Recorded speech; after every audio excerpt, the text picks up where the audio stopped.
So, Mama, you just peed on a stick, and it's bright red and positive. Congratulations. You're probably wondering, what do I do next? And even if it feels overwhelming and you might feel a little nervous, excited, a mix of both, just know you're in the right place. My name is Maddy. I've been a doula for 5 years and have served over 500 families before, during, and after their pregnancies. So let's walk through the next couple steps to make sure you have the most wonderful and magical pregnancy possible. Welcome to Doula on the Downlow, a Christ-centered podcast for those navigating their conception journeys, their pregnancies, having their babies and raising beautiful children in Christ, and everything in between. We're so happy to have you. Welcome. Congratulations, Mama. I am so happy for you and your new bundle of joy, and I'm so happy that you found yourself in our neck of the woods out here on YouTube. So, I've helped a lot of families throughout these first couple weeks of pregnancy, and it can be really nerve-wracking, especially if it's your first time. So let me walk you through a couple things that I think you should keep in mind throughout the next couple days. All right, the do's and don'ts the first couple days after you find out you're pregnant. The first thing you're going to want to do is confirm the pregnancy. Although false negatives are a lot more likely than false positives, there are some that still slip through the cracks, whether that's a faulty test, your hormones are out of whack, or you've got an ovarian cyst. Who knows? That's why it's really important that you find your primary care physician, doctor, or midwife and schedule an appointment.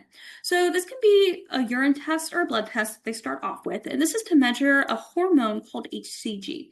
And that starts to appear within the first couple weeks of pregnancy while your baby's growing. So that's actually what triggers the dye in dye tests, and we're able to pick that up a lot quicker through blood and through urine. Then after that, your midwife, doctor, sonographer, whoever is also going to want to do an ultrasound. So that is to check that your baby has all their parts and everything necessary to continue to grow. If not, they may need progesterone or an extra boost. What the doctor's going to look for is a gestational sac. So that's the amniotic sac that your baby lives in.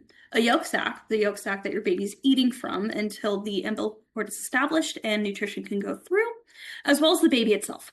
So after all that is confirmed, you're ready to start doing regular checkups or not, depending on the route you want to take and figuring out who your care team is going to be.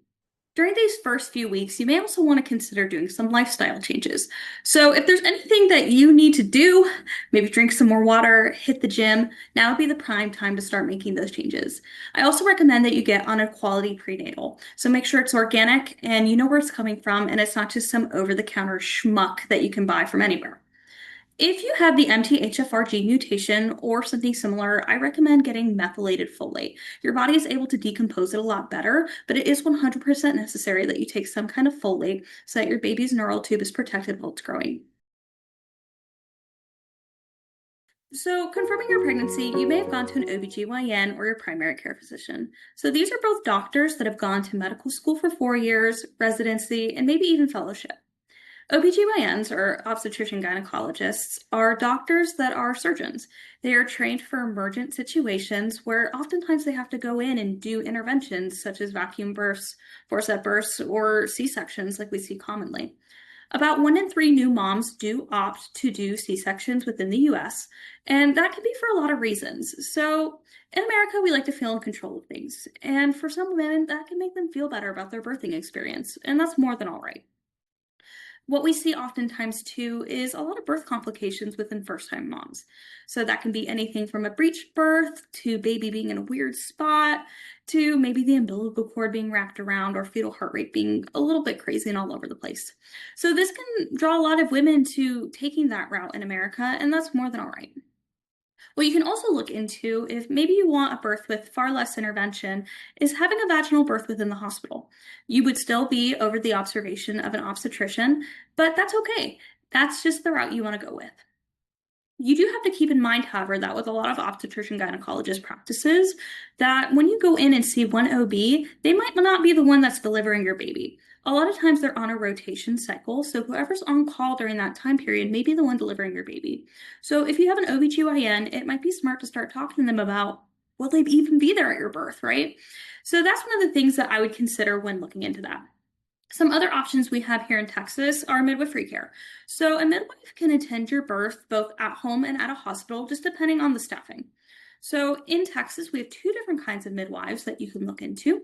One of them is called the Certified Practicing Midwife. So that's a midwife who goes to trade school for 2 years doing in-book services and then 2 years doing their practice outside.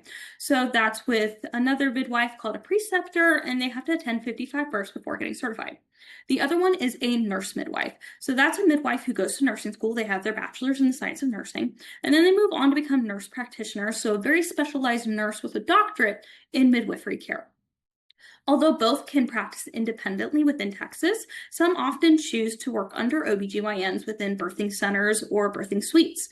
We see that a lot in the Austin area, but we also have home birth practices. So that's midwives that come into your home. They do all their appointments there, and then you have your baby at home, and you can do it in your bed, in your kitchen, bathtub, water pool. It all just really depends on what you want your birth team to look like. You can also start looking at who else will attend your birth. So whether or not you want your mother-in-law there, maybe your sister, or if you need an extra set of hands that is experienced like me, you can look into getting a doula. So doula is a non-medical person that attends your birth that is really there for your spiritual and emotional connection to the birth. So although I'm never sticking my hands up there and doing a dilation check or running an ultrasound machine or doing anything like that, I'm there to hold your hand and just make sure that you feel safe and supported. And that's one of the biggest things I want you to think about when it comes to your birth team is, do I feel advocated for? Do you feel heard within your team and that your wishes are being honored? A lot of women can start to feel powerless, especially when they don't feel connected to their birth team. And this is where we see a lot of birth trauma happen. Women often feel silenced in medicine just because we're not taken seriously. And we don't want that to happen. So an exercise for you to do right now is take out a piece of paper and try to imagine what your dream birth would be. What's the setting? Who do you want there? What emotions do you want to feel while you're having your baby? And after that, start to think about the resources in your area. If you're in the Austin area or you just need a little bit of help, feel free to text, call, email us, and we'll be there to support you. So we've established your birth team, or at least for now. And it's okay if this changes. It changes often. It doesn't change at all, or even in the moment. You're giving birth and you're like, hey, I don't want to be at home anymore. I want to be transferred. That's more than all right. What's important is that you feel comfortable and supported at all times and that your birth wishes are being heard. Now, here comes the difficult part. After you have your baby, a lot of women don't feel as supported as they did before having their baby. And this is where we see instances of postpartum depression and anxiety really start to creep in. So what I would like you to do is find somebody that you feel safe with, whether that's your partner, your mom, your sister, somebody from church, a friend, a coworker, maybe even a professional you've hired to talk to. Please have somebody there that you're able to communicate with when you just need a break. What a lot of other women look into too is a doula for postpartum, a newborn care specialist, maybe even a sleep coach, just to help them sleep more. A lot of women get sleep deprived those first couple weeks, and that's when they start to feel the most depression and anxiety. Preparing before the birth to have that inner circle is also really beneficial. So having meal trains, having people come and check in on you. Some of my clients, even instead of having a baby shower, opt for a nesting party. So that's where women in the community, your friends, your family come in, they clean your house, they do the baby's laundry, they cook, just to make sure that you have everything you need before baby gets there so you don't feel as overwhelmed. And it's okay that you set these boundaries too. Maybe you don't want your mother-in-law coming the first couple days. Maybe you definitely don't want anybody kissing your baby. It's okay to actively communicate that these aren't things that you want. You're not the villain. You're not evil. You're just a mom who's defending her and her baby's peace. And that's more than all right. So making sure that you not only have a birth plan, but also a postpartum plan can be very beneficial to women, especially type A women like me who always need a plan there. And that's something you can establish with your doula, your care team, your partner, anybody that you feel comfortable with.